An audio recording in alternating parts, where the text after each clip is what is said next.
Welcome to Geeks for PC YouTube channel. You will learn how to download Mcent browser for PC, for Windows, and Mac.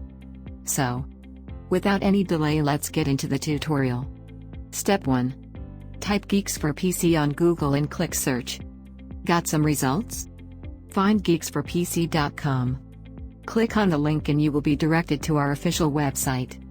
So, here is our official website. Here you will find apps and games from different types of categories and their guides on how to install them on your PC. And you will find a huge collection of best apps and games for PC. Let's get back to the steps.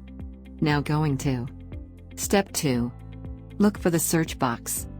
And type Mcent browser for PC in the search box as you see. And press enter. Now see, this is the link which is related to the search. Now click it. Here is the article showing some information and steps to download for PC. Now read the article and follow the steps shown to download Mcent browser for PC. Thank you for watching the video. If you found it helpful, please give us a like. Comment down below if you get any confusion or problem, we will be happy to assist you. And do subscribe us for more tech videos.